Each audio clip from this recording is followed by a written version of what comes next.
In this lecture, we will solve illustration 2 from S4 Strategic Management Accounting Study Text.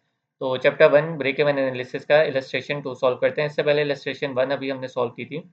तो इसकी requirement क्या है illustration 2 की? Margin of safety find करना है। तो मार्जिन ऑफ सेफ्टी फाइंड कर लेते हैं। क्या कह रहे हैं? RT organisation manufactures one product, single product, the product sells for ₹250 units, 250 और and as a variable cost per unit दी हुई है 120। तो सेलिंग प्राइस और वेरिएबल कॉस्ट पर यूनिट दोनों गिवन है। सेलिंग प्राइस में से जब वेरिएबल कॉस्ट को माइनस करते हैं तो क्या आ जाता है? Contribution margin. Selling price question में गिवन थी 250 की और वेरिएबल कॉस्ट क्वेश्चन में गिवन है 120 की। तो सेलिंग प्राइस में से वेरिएबल कॉस्ट माइनस करेंगे, कंट्रीब्यूशन मार्जिन पर यूनिट आ जाएगा। अब हमें फाइंड क्या करना है? फाइंड करना है मार्जिन ऑफ सेफ्टी। तो मार्जिन ऑफ सेफ्टी अगर यूनिट्स में फाइंड करें तो वो कैसे आती है? Budgeted sales minus break even sales. अब यहाँ पे बजटेड सेल्स के भी यूनिट्स चाहिए और ब्रेक इवन सेल्स के भी यूनिट्स चाहिए। तो बजट सेल्स तो हमें क्वेश्चन में बताई हुई है, monthly projected sales for the product पर 9000। तो 9000 यूनिट्स तो गिवन है। अब मुझे चाहिए क्या? ब्रेक इवन सेल्स के यूनिट। तो इसलिए मैं पहले फाइंड कर लेता हूँ ब्रेक इवन सेल्स के units. Break even sales find कर रहे हैं इन यूनिट्स में। तो ब्रेक इवन सेल्स कैसे आती है? फिक्स कॉस्ट को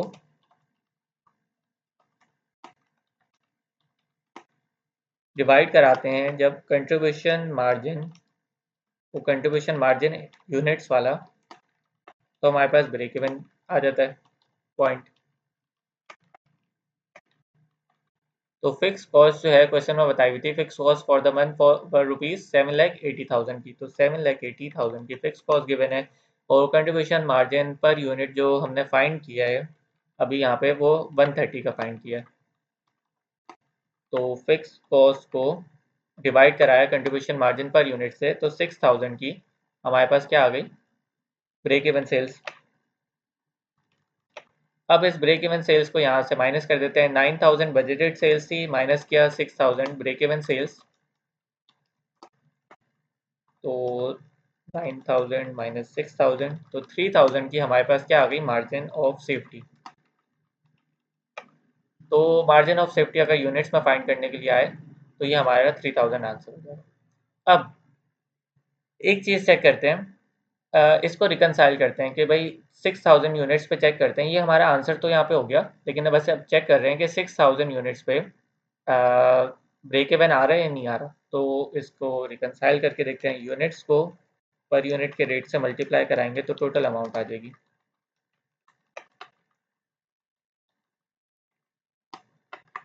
तो सेल में से वेरिएबल कॉस्ट माइनस करते हैं तो कंट्रीब्यूशन मार्जिन आ जाता है। कंट्रीब्यूशन मार्जिन से जब फिक्स कॉस्ट को माइनस करते हैं तो हम प्रॉफिट तक पहुंच जाते हैं।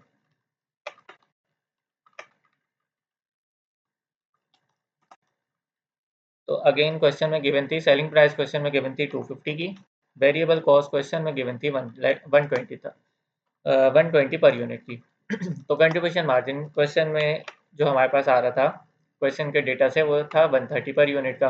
अब यहाँ पे हम रख रहे हैं 6000 यूनिट्स और चेक करते हैं कि ब्रेक इवन तक पहुँचते हैं या नहीं। तो 6000 यूनिट्स को मल्टीप्लाई कराया पर यूनिट के रेट से, तो मेरे पास टोटल सेल्स आ गई। सिमिलरली 6000 यूनिट्स को मल्टीप्लाई कराया 120 से, क्योंकि वेरिएबल कॉस्ट भी उन्हीं 6000 पे लग रही है, तो 120 से मल्टीप्लाई कराया 7,20,000 की वेरिएबल कॉस्ट आ गई। तो सेल्स में से वेरिएबल कॉस्ट माइनस करी तो 7,80,000 का टोटल कंट्रीब्यूशन मार्जिन आ गया। अब इस टोटल कंट्रीब्यूशन मार्जिन से जब मैं फिक्स कॉस्ट को माइनस करूंगा जो कि है क्वेश्चन में भी गिवन है 7,80,000 की, तो हमारे पास क्या आ जाएगा? Zero. Zero means no profit no loss पे हम आ जाएंगे। यहाँ क्या आ गया? No profit no loss. तो नो प्रॉफिट नो लॉस वाला कौन सा पॉइंट होता है? ये ब्रेक इवन पॉइंट होता है। तो जस्ट हमने ये रिक्वायरमेंट नहीं थी क्वेश्चन की, सिर्फ हमने चेक किया है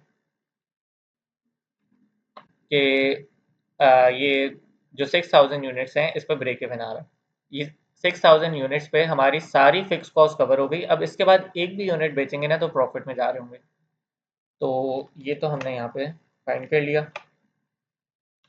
अब सिमिलरली यहाँ पे चेक करते हैं कि अगर ये 9000 यूनिट्स पे हम सेल करते हैं 9000 यूनिट्स, तो कितना प्रॉफिट आ रहा है सिर्फ चेक कर रहे हैं ऐसी। अगर 9000 यूनिट सेल करते हैं तो सेल्स की अमाउंट आ गई, उसमें से वेरिएबल कॉस्ट माइनस हुई तो 1170 का कंट्रीब्यूशन मार्जिन टोटल आ गया। इस 1170 में से अगर फिक्स कॉस्ट को माइनस कर दें जो कि क्वेश्चन में गिवन है 7,80,000 की, तो कितने प्रॉफिट पे पहुंच गए? प्रॉफिट पे पहुंच गया हम 3,90,000 की। अब ये मैंने इसलिए फाइंड किया है कि मैं एक चीज़ यहाँ पे समझा सकूँ। अब पेपर में हो सकता है कि इसके बाद जो है ना हमसे रिक्वायर्ड कर दें, एमसीक्यूज आ जाए कि भाई यहाँ पे तो ये प्रॉफिट आया, नो प्रॉफिट नो लॉस नहीं था, ये प्रॉफिट की अमाउंट आई। अब पेपर में हमसे रिक्वायर्ड कर दें कि भाई ये प्रॉफिट की अमाउंट भी फाइंड करके दो, ठीक है, तो वो उसको डायरेक्ट किस तरीके से फाइंड करेंगे? या अगर पेपर में क्वेश्चन आ जाए कि ये 7,80,000 भी फाइंड करके दो, ठीक है, ये 7,80,000 तो अभी क्वेश्चन में गिवन था क्योंकि ब्रेक इवन हमें फाइंड करना था, लेकिन अगर आ जाए क्वेश्चन में कि 7,80,000 भी फाइंड करके दो, तो हमें पता है कि ब्रेक इवन सेल्स में जितना कंट्रीब्यूशन मार्जिन होता है, ठीक है, ब्रेक इवन सेल्स में जितना कंट्रीब्यूशन मार्जिन होता है वो हमारा क्या होता है? फिक्स कॉस्ट होती है, ठीक है। ब्रेक इवन सेल्स में जितना कंट्रीब्यूशन मार्जिन होता है उससे क्या कवर हो रही होती है? फिक्स कॉस्ट कवर हो रही होती है। यहाँ पे भी हमने देखा ये जितना कंट्रीब्यूशन मार्जिन था ब्रेक इवन यूनिट्स में, उससे सिर्फ हमारी फिक्स कॉस्ट कवर हो रही है, ठीक है। और अगर यहाँ पे फाइंड भी करें तो 6,000 यूनिट्स हैं, इसमें कंट्रीब्यूशन मार्जिन 130 का है, तो क्या आ रहा है? 7,80,000 का। तो इसका मतलब ब्रेक इवन सेल्स में जितना कंट्रीब्यूशन मार्जिन था उससे सिर्फ हमारी फिक्स कॉस्ट कवर हो सकी है, ठीक है। अब ये सब मैं यूनिट्स में कर रहा हूँ, रुपीज़ में मतलब इसको मैं सॉल्व नहीं कर रहा, सारा डेटा जो है यूनिट्स में सॉल्व कर रहा हूँ। अब क्वेश्चन में हमसे रिक्वायर्ड हो सकता है ये जो प्रॉफिट की अमाउंट है ये सॉल्व करके दें कि ये कितनी है। तो इसको मार्जिन ऑफ सेफ्टी में, ठीक है, अब बात हो रही है मार्जिन ऑफ सेफ्टी की। मार्जिन ऑफ सेफ्टी में जितना कंट्रीब्यूशन मार्जिन होता है ना, मार्जिन ऑफ सेफ्टी में जितना contribution CM margin contribution margin होता है वो हमारा क्या होता है? प्रॉफिट, ठीक है। मार्जिन ऑफ सेफ्टी में जितना कंट्रीब्यूशन मार्जिन होता है वो हमारा क्या होता है? प्रॉफिट।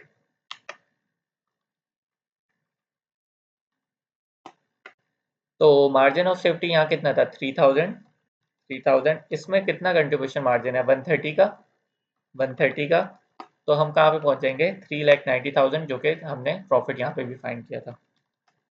तो आई होप इसके कॉन्सेप्ट्स अंडरस्टैंड हो गए होंगे। रिक्वायरमेंट सिंपल सी थी, मार्जिन ऑफ सेफ्टी फाइंड करना था, लेकिन इस रिक्वायरमेंट के थ्रू हमने रिकनसाइल भी कर लिया कि भाई 6,000 ब्रेक इवन यूनिट्स जब आ रहे थे तो उस पर हमने चेक किया कि नो प्रॉफिट नो लॉस था।